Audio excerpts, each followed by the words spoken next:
गुज़श्ता 2-3 रोज से हर तरफ से अवाम ये मुंतज़िर थी, मुतालबा कर रही थी हुकूमत से कि पेट्रोल की कीमत में 35 से 60 रुपए लीटर मजीद कमी की जाए, जैसा कि फरवरी 2026 में कीमतें थी। लेकिन कीमतें उस लेवल पर हुकूमत नहीं लाई और कीमतों को बरकरार रखा गया। अब ये कहा जा रहा है कि कंपनीज का दबाव था जिसकी वजह से हुकूमत ने कीमतें कम नहीं की। वाकई आप लोगों का ओसीएसी के मेंबर्स का दबाव था या कुछ और माजरा है? देखें, एक चीज मैं क्लैरिफाई कर दूं, ना हुकूमत किसी दबाव में प्राइसिंग, किसी कंपनीज के दबाव में प्राइसिंग चेंज करती है, ना बढ़ाती है।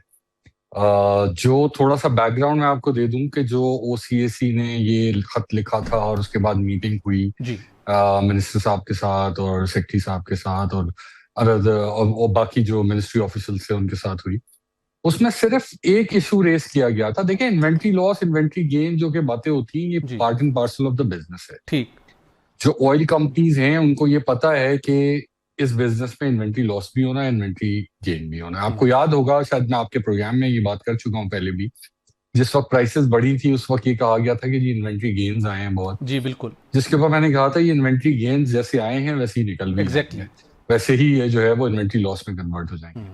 सो ये जो अब देखें, एक चीज को मद्देनजर रखना जरूरी है कि ये जो प्राइसिंग होती है ये अब वीकली होती है, जिसमें 5 वर्किंग डेज होते हैं। ठीक। सो 5 वर्किंग डेज की जो प्लैट्स की पब्लिश प्राइस होती है उसकी बेसिस के ऊपर, और प्लैट्स की पब्लिश प्राइस क्रूड ऑयल की नहीं बल्कि जो डीजल और गैसोलीन की पब्लिश प्राइस होती है उसकी बेसिस के ऊपर, फिर उसके ऊपर फ्रेट, क्योंकि वो जो प्राइस पब्लिश होती हैं वो एफओबी प्राइसेस होती हैं, वो डिलीवर्ड प्राइसेस नहीं होती। उसकी डिलीवर्ड कॉस्ट कैलकुलेट की जाती है, जिसमें फ्रेट ऐड किया जाता है, प्रीमियम ऐड किया जाता है, इंसिडेंटल्स ऐड किए जाते हैं, कस्टम ड्यूटी ऐड की जाती है, फिर वो प्राइस निकलती है। अब 30-35 रुपए का हिसाब जिसने भी लगाया था वो कैसे लगाया था वो मुझे नहीं पता उसका। और जो कंपनीज की जो मुतालबा था वो सिर्फ ये था, क्योंकि पिछले 2 महीने में गवर्नमेंट ने कोई 7 दफा डीजल का फॉर्मूला चेंज किया और 4 दफा गैसोलीन का। ठीक। कंपनीज का सिर्फ एक मुतालबा था कि जिस फॉर्मूले के तहत उनको इन्वेंट्री गेन मिला था उसी फॉर्मूले के तहत उनको इन्वेंट्री लॉस भी मिलना चाहिए। बिल्कुल ठीक।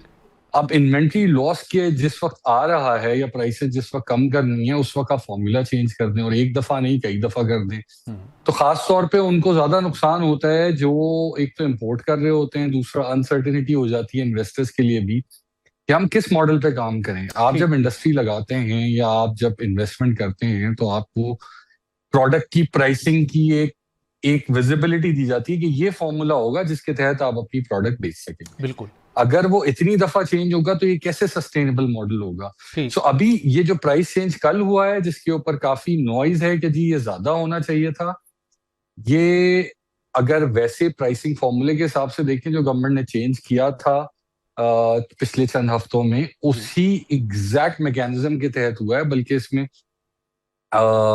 अगर आप देखें तो एक्स रिफाइनरी प्राइस जो है वो डीजल पे 7 रुपए कम हुई है तकरीबन, और तकरीबन 1 रुपया जो है वो गैसोलीन प्राइस कम हुई।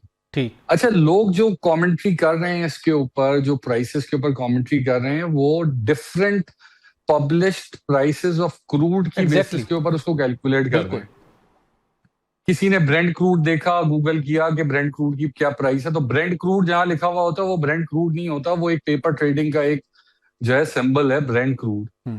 इसी तरीके से कोई WTI की बेसिस के ऊपर कर रहा होता है, कोई उसकी बेसिस पे कर रहा होता है। तो जी क्रूड ऑयल जो होता है वो क्रूड ऑयल के अंदर मुख्तलिफ प्रोडक्ट होती है, वो खाम तेल है। ये क्रूड ऑयल की बेसिस पे प्राइस कैलकुलेट करने का मकसद ऐसे ही है कि आप कहें कि जी कॉटन की प्राइस कम हो गई है तो मार्केट में जो गारमेंट्स बिक रहे हैं उसकी प्राइस भी जो है वो कॉटन की प्राइस के हिसाब से। बिल्कुल ठीक। ये बड़ा अच्छे तरीके से आपने पॉइंट समझाया। बिल्कुल। लेकिन एक बात तो आपने वाजे कर दी कि जो गुज़श्ता शब कीमतों में हुकूमत ने रद्दोबदल करना था, कमी करनी थी, अगर कमी नहीं हुई तो उसमें ऑयल मार्केटिंग कंपनीज का या ऑयल रिफाइनरीज का कोई किरदार नहीं है। हुकूमत ने एग्जैक्टली फार्मूले के मुताबिक प्राइसिंग की। हाँ, जो अवाम तारीफ मुंतजिर थे जिस रिलीफ के, अगर हुकूमत चाहती कि उसके पास जो पेट्रोलियम लेवी का क्वेश्चन था वो हुकूमत उसमें अगर चाहती 10, 20, 30 रुपए कम करती तो वो एक सेपरेट रिलीफ मिल सकता था।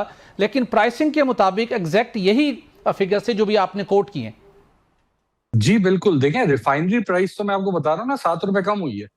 सो एक्स रिफाइनरी प्राइस 7 रुपए डीजल पे कम हुई है और 1 रुपए गैसोलीन पे कम हुई है। बिल्कुल। अब वो गवर्नमेंट ने उसको पेट्रोलियम, वो गवर्नमेंट का जो है वो डिसीजन है कि वो उसको कंज्यूमर को पास ऑन करें या टैक्सेस में इंक्रीज करें। बिकॉज गवर्नमेंट ने देखें आपको याद होगा मार्च और अप्रैल के अंदर गवर्नमेंट ने उसके ऊपर सब्सिडी दी थी जी और जो पीएल था वो काफी कम हो गया था, जिसलिए गवर्नमेंट हमेशा यही कहती है कि जी हमारा पीएल का जो शॉर्टफॉल है we have to cover it up. जी बिल्कुल। दूसरा एक और भी चीज हुई है कि स्मगलिंग की वजह से जो है वो काफी लॉस हुआ है पेट्रोलियम लेवी की कलेक्शन के अंदर, क्योंकि स्मगलिंग काफी बढ़ गई थी, कुछ 7-8 हजार टन डेली के ऊपर पहुंच गई थी, जो कि डायरेक्ट रेवेन्यू लॉस है टू द गवर्नमेंट, जी जो क्रॉस बॉर्डर स्मगलिंग हो रही ठीक। थी।